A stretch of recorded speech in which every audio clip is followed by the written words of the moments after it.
The world is on the brink of catastrophic moral failure due to unfair vaccine rollouts, and the price of this failure will be paid with lives in the world's poorest countries. Those are the words of the Director General of the World Health Organization in a stern warning as the scramble for vaccines intensifies. Today, we are faced with the mammoth challenge of not just getting the vaccines from a manufacturing plant to billions of people, but getting them distributed fairly. Gyan Gandhi, UNICEF's COVAX coordinator for supply, joins us today to talk about what it will take to vaccinate the world against COVID-19. Gyan, UNICEF is part of COVAX, a global vaccine sharing fund that was set up to make sure that the distribution of vaccines doesn't become another brick in the wall for inequality between the haves and the have-nots. Now, COVAX aims to deliver 2 billion COVID-19 vaccines by the end of this year. How does COVAX plan on making this happen? Thanks, Priyanka. Yeah, it's a great question. UNICEF already purchases and delivers around 2 billion other vaccines every year. So we have plenty of experience of doing this on a regular basis. The facility has reserved already 2 billion doses and has options on another billion doses thereafter. And then UNICEF's goal and role is really to purchase and deliver those vaccines. And so we are working with logistics providers all over the world. And we think that on average, that's going to amount to, or in total, it's going to amount to around 850 tons of vaccine, COVID vaccine being delivered this year to probably around 100 countries that UNICEF will be working with. Gyan, let's talk about the logistics a little bit. Some of the vaccines approved for use require deep freezing and infrastructure that simply doesn't exist in most of the low-income countries. Can you explain to our viewers what a cold chain is, how it works, and how you will address this particular challenge? Yeah, certainly. So I think the first thing to say is that the majority of those 2 billion doses that the COVAX facility has secured actually will rely on cold chain requirements that mean that a vaccine needs to be stored at essentially 2 to 8 degrees Celsius. That's the temperature in a regular household fridge.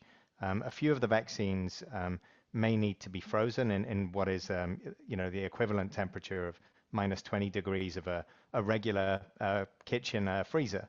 And then, as you know, that there's at least one vaccine that requires deep freezing.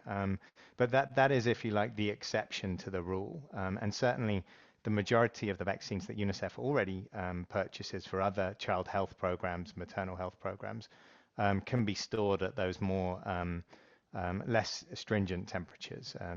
Most of the countries around the world with which UNICEF and our partners are working have very, very significant, if you like, cold chain foundations.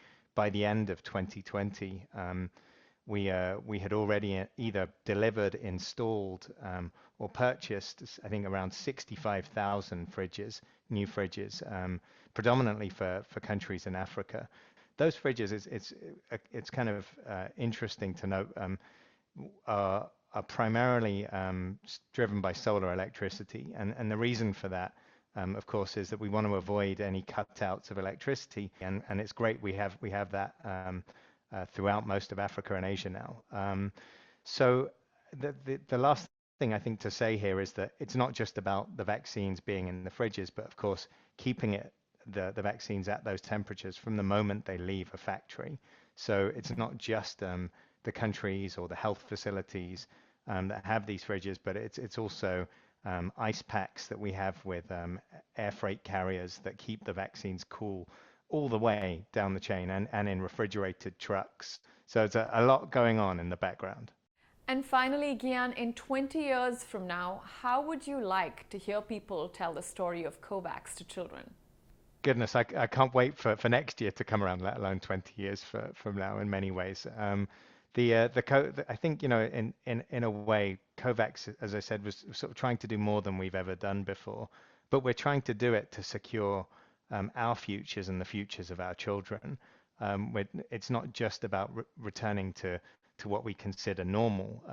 It's about ensuring that for example, for children, that healthcare programs can continue unabated, that people can return to schools and start both being able to be taught in the environments that are most conducive, and to do all of that as quickly as possible. And so I think the story that I'd like to really see told is the fact that we're trying to keep our eyes on that light at the end of the tunnel, and to ensure that that light is really kind of shining for everyone, as our executive director has said.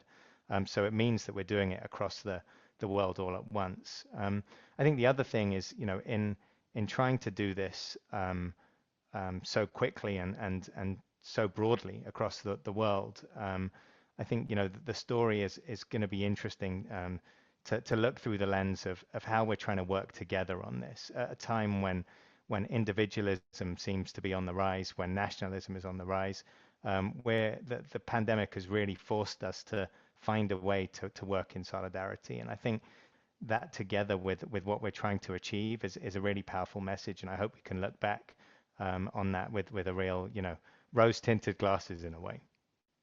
Well, that was really inspiring. Thank you so much for joining us today, Kian. Thanks, Priyanka. I learned a lot, and I hope all of you watching did too.